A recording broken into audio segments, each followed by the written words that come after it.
तो कहानी के शुरू में हम जैना नाम की एक लड़की को देखते हैं जो अपने दोस्त के साथ गाड़ी में कहीं पर जा रही है। अपने दोस्त से कहती है कि मैं तुम्हें पसंद करती हूँ और जल्द हम शादी भी कर लेंगे, लेकिन तभी अचानक से उनकी गाड़ी का एक्सीडेंट हो जाता है जिसमें जैना का दोस्त मारा गया था। जबकि जैना उस एक्सीडेंट में बच जाती है। उसे इस हादसे का बहुत गहरा सदमा पहुंचा था, वो इससे बाहर ही नहीं आ पा रही। जिसके बाद कहानी 3 साल बाद की दिखाई गई। हम जैना को देखते हैं जो अपने गम को बोलने की आहिस्ता आहिस्ता कोशिश कर रही है। वो अपने बचपन की दोस्त जिसका नाम रैनो होता है उसकी सारी जगह पर आई। रैनो से अपनी बाकी की 2 दोस्तों से मिलवाती है, साथ में ये भी कहती है कि जैना हम यहाँ से एक जबरदस्त ट्रिप पर जाने वाली है, तो मैं हमारे साथ चलो, अच्छा महसूस करूँगी। जिसके बाद ये सभी एक कश्ती में बैठकर रैन की दोस्त की अंकल के केबिन में आ जाती है। यहीं पर सब एक हफ्ता गुजारने वाली थी। रैन का दोस्त उन्हें अपने अंकल के पास लेकर जाता है जहाँ पर वो सभी को पीने के लिए शराब देती है, मगर जैना उसे पीने से इनकार कर देती है। जिसके बाद वो केबिन में आ गई थी जहाँ पर वो अपनी दवाइयाँ देखती है जो वो अपनी दोस्त की मौत की बात से दे रही थी, क्योंकि उसके दिमाग पर उसकी मौत का गहरा सदमा हुआ था। वो डिप्रेशन का शिकार थी और वो अब अपनी दवाइयाँ देकर वापस रख देती है क्योंकि वो अपनी सारी जिंदगी ऐसी दवाइयों पर गुजारना नहीं चाहती थी। वह सोचती है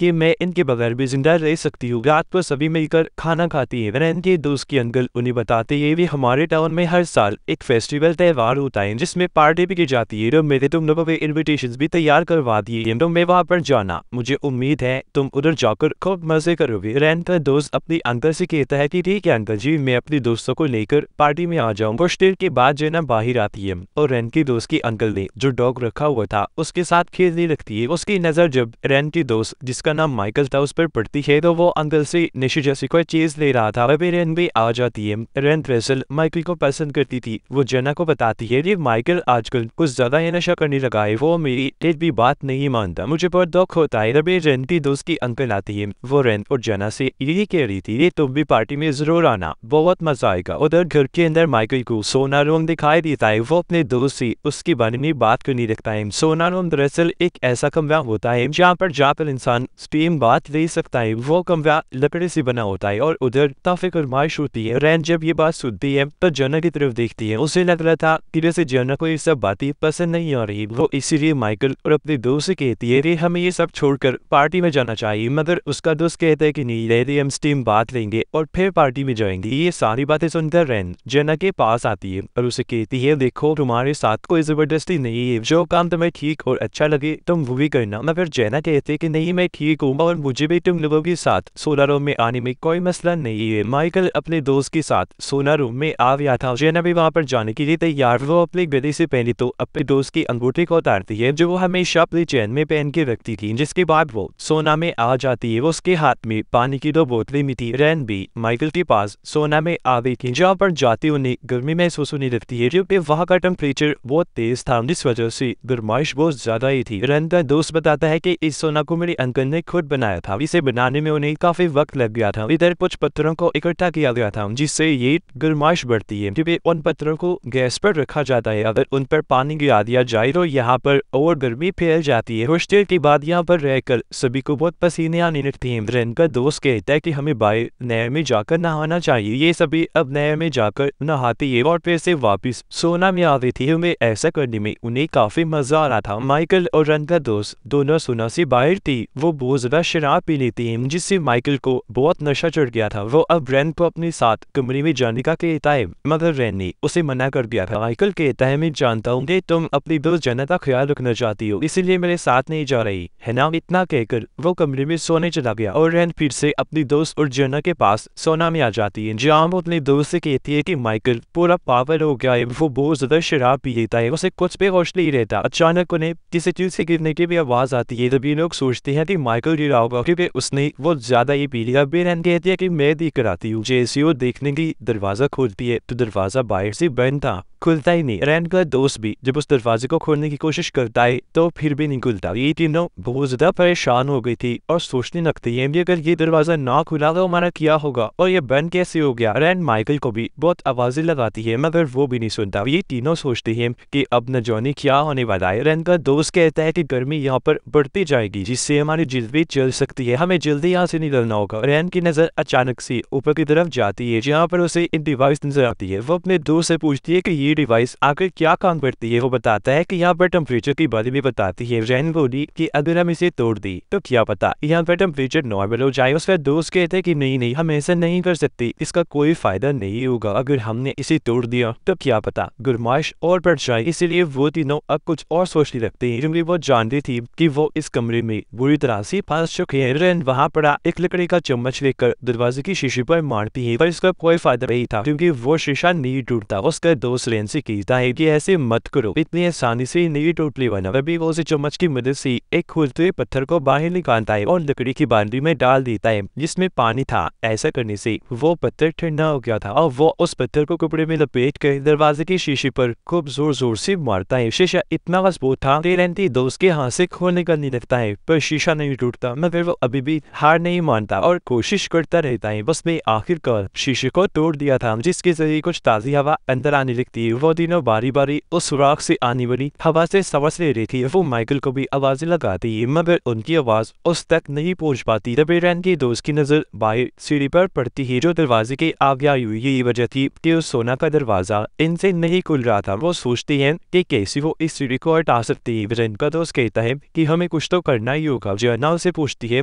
कि हम इधर कितनी देर जिंदा रह सकते हैं। रैन का दोस्त कहता है कि हमें कुछ ताज़ा हवा मिल चुकी है, इस वजह से हम कुछ और देर यहाँ पर रह सकते हैं, मगर थोड़ी ही देर में यहाँ पर गर्माइश बढ़ने लगेगी। उससे पहले कोई अलहवी निकालना है। वो उसी पत्थर को एक कपड़े में बांधता है और अपना हाथ बाहर निकालकर उस सीढ़ी को किसी तरह दूर करने की कोशिश करता है, मगर इससे भी कोई फायदा नहीं होता क्योंकि वो पत्थर सीढ़ी में अटक नहीं रहा था। रैन कहती है क्यों ना हम उस डिवाइस को तोड़ दें जिससे यहाँ पर गर्माइश रुक जाएगी। उसका दोस्त कहता है रैन ये कोई अच्छा आइडिया नहीं है, ऐसे कुछ भी नहीं होगा, मुझे पूरा यकीन है कि ऐसा करने से यहाँ पर टेम्परेचर और बढ़ जाएगा। और तभी उसे एक और आइडिया आया। वो रैन से कहता है कि मैं यहाँ पर नदी बल्ब को तोड़ने वाला हूँ जिससे सिस्टम फ्यूज हो जाएगा और हो सकता है कि पूरे घर की लाइट चली जाए, जिससे इस कमरे की गैस और टेम्परेचर भी रुक जाएगा। वो अब उस लकड़ी के चम्मच को लेकर बल्ब के फ्यूज में डाल देता है, जिस वजह से पूरे कमरे की लाइट बंद हो गई थी। लेकिन रैन का दोस्त बिजली के झटके की वजह से बेहोश हो जाता है। ये देखकर जैना और रैन वो ज्यादा डर गई थी और वो उसे होश में लाने की कोशिश करती है। बाहर भी खाया जाता है कि रैन के दोस्त की अंकल उसी त्योहार की तैयारी कर रही थी जिसके बारे में उन्होंने इस सब को बताया था। वहाँ उनका डॉग भी था जिसे वो घूम कर आने का कहती है। उधर सोना में उन तीनों को अघंटा हो गई थी, वो भी अब तक उनकी मदद को नहीं आया था। उनकी हालत वो ज्यादा खराब हो चुकी थी। रैन जैना से कहती है कि मुझे माफ कर दो, मैं ही तुम्हें इस ट्रिप पर लेकर आई थी, लेकिन मैं ये नहीं चाहती थी कि यहाँ ये सब हो जाएगा। तभी वो अंदर के डॉग की आवाज को सुनती है जो सुनकर जोर जोर से चिल्ला रही थी ताकि डॉग को उनके बारे में पता चल जाए और वो उन तक कोई मदद पहुंचा सके। डॉग उनके चिल्लाने की आवाज सुनकर जोर जोर से भौंकने लगा। बाहर माइकल भी था जो अब नींद से जाग चुका था। वो डॉग को ऐसे भौंकता हुआ देखकर हैरान होता है। अंदर जैना और रैन जो माइकल की आवाज को सुनती है तो मदद के लिए चिल्लाती है। अब इससे पहले माइकल उनकी आवाज को सुनता वहां पर आतिशबाजी शुरू हो गई थी और उनकी आवाज माइकल तक नहीं पहुंच पाती। भागता हुआ अपनी मालिक यानी कि अंकल के पास जाता है। वो उन्हें भी बताने की कोशिश कर रहा था कि और लोगों को मदद की जरूरत है, मगर वो भी अपने डॉग पर ध्यान नहीं देती। रास्ते में जाते हुए उन्हें माइकल मिलता है। अंकल पूछते हैं क्या तुम पार्टी में नहीं गई? माइकल बताता है कि नहीं, मैं नहीं गया क्योंकि मैंने वो ज्यादा शराब पी थी जिस वजह से मुझे नींद आ गई थी और मैं सो गया था। मुझे लगता है कि मेरे बाकी के दोस्त पार्टी में गई हुई है और अब जब वो पार्टी में जाता है तो उसे अंदर जाने नहीं दिया जाता। अंकल उसे कहती है कि क्या हुआ, उदास ना हो, मेरे साथ घर चलो, मैं तुम्हें कुछ पिलाता हूँ। तो अब माइकल भी उनके साथ घर की तरफ निकल जाता है। उधर सोना में उन तीनों के पास अब पीने का पानी भी खत्म हो चुका था। उन्हें बहुत ज्यादा प्यास लग रही थी। रैन अब उठती है और उस डिवाइस को तोड़ने जाती है जिसे तोड़ने से उसके दोस्त ने मना किया था। जैना को भी ये बात ठीक नहीं लगती। वो रैन को रोकती है कि ऐसा मत करो। जब वो उसकी बात को नहीं सुनती तो जैना ने रैन को रोकने के लिए उसके सर में पत्थर मार दिया था। वो बेहोश हो गई। जैना भी ये सब देखकर काफी डर जाती है और सोचती है कि ये मैंने क्या कर दिया। जैना को गुस्सा आ गया।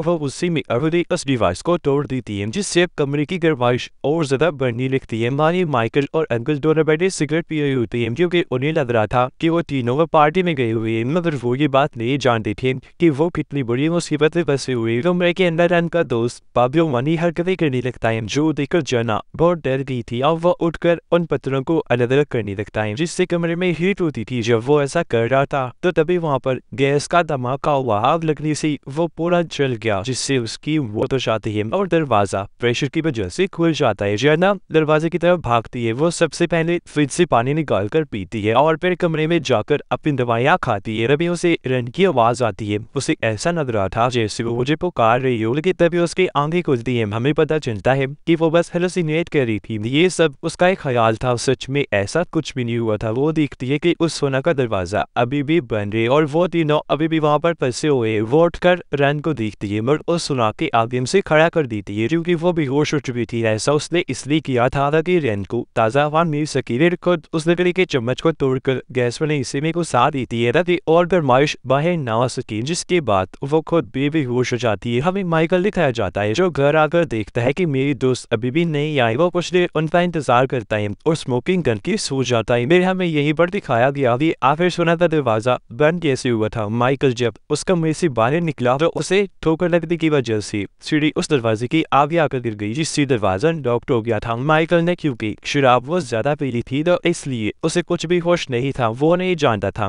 कि इस वजह से उसकी दोस्तों की जान को कितना बड़ा खतरा हो सकता है। उसने दरवाजा खोलने की कोशिश भी नहीं की।